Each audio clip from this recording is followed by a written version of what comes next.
실제 사고 시나리오를 기반으로 한 대처에 나섰고 네이버도 쇼핑 부분에 보안 전담 인력을 배치하며 혹시 모를 사고에 대처하고 있습니다. 보안 비용은 이제 단순한 리스크 관리 차원을 넘어 기업의 생존을 좌우하는 핵심 비용으로 인식이 바뀌고 있습니다. 쿠팡 사건이 보안의 직접 비용이 커진다는 걸 제대로 보여주고 있습니다. 경영자 입장에서 보안 숫자 몇십억 바뀌려다 수천억 리스크를 떠안는 구조라는 게 명확해진 사건입니다. 쿠팡 얘기로 주마켓과 LG U+에서도 소규모 보안 사고가 발생한 데다 징벌적 손해배상 계속 강화 목소리까지 커지면서 업계의 긴장감은 더욱 커지고 있습니다. YTN 오동건입니다. 경찰은 쿠팡에서 유출된 고객 정보 때문에 신용카드가 새로 발급됐을 수 있다고 속이는 신종수법의 사기 시도가 이어지고 있다고 경고했습니다. 경찰청 전기통신금융사기 통합대응단은 기존의 카드 배송 사칭 수법에 쿠팡 개인정보 유출 사태를 악용한 결합형 사기가 최근에 발생했다고 밝혔습니다. 피싱 사기범들은 쿠팡에서 유출된 개인정보로 신청하지 않은 카드가 발급됐을 수 있다고 속여 피해자들이 가짜 고객센터에 전화하게 한 뒤 원격 휴대전화 제어 앱을 깔게 하는 것으로 파악됐습니다. 가상자산거래소 업비트에서도 해킹 사고가 있었죠. 업비트 해킹 시도 54분 만에 코인 1,000억 개가 넘게 외부 전송된 것으로 나타났습니다.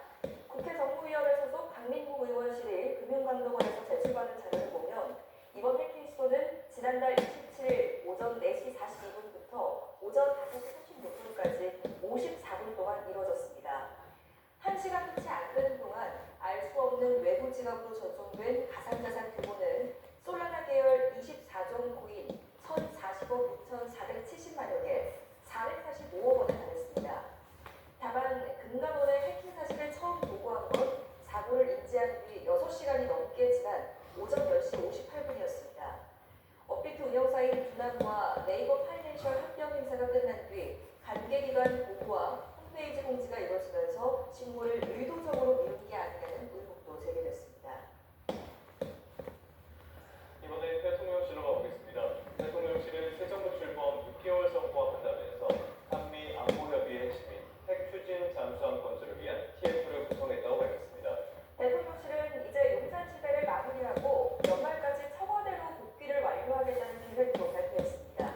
정인용 기자입니다. 대통령실 핵심 참모들이 모두 배석한 가운데 이재명 정부 출범 6개월간의 각 분야 성과를 공부하는 자리가 마련됐습니다.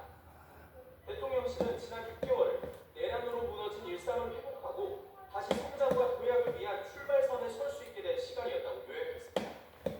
우선 경제는 민생회복 소비 쿠폰 지급으로 소비와 내수가 활력을 찾았고 코스피 4,000원을 달성했으며 수출도 새 기록을 쓰고 있다고 평가했습니다. 2006년 통계 작성 이래로 처음으로 경제 심리, 주식시장, 실물 경제, 분배 네 가지 지표가 동시에 극복으로 개선되었습니다. 5차례의 다자회의와 36번의 정상회담으로 외교를 공개도에 안착시켰고 한미 관세 협상과 한중 관계 복원을 이끌어낸 점도 성과로 부각했습니다. 한미 안보 협상 결과물이 우라늄 농축 권한 확대와 핵 추진 잠수함 건조, 국방 예산 증액을 논의할 TF를 구성해 미국과의 협의에 속도를 내겠다는 뜻도 강조했습니다. 분야별로 TF를 구성해서 지금 추진하고 있습니다. 미국과 협의를 위한 로드맵을 작성 중에 있습니다. 가시적인 효과는 내년 전반기가 돼야 될 것 같습니다. 주요 정부 현안에 대한 대통령실의 입장 표명도 있었습니다. 우선 김남국 전 비서관의 이른바 공식기업 현지 누나 인사청탁 논란에 대해선 청탁 내용 자체가 전달되지 않았다고 일축했고 공직기강을 통해서 저를 포함해서 김남국 전 비서관, 김현지 실장의 조사와 감찰을 실시했으며 실시 결과 전달하지 않았다는 것을 확인했습니다.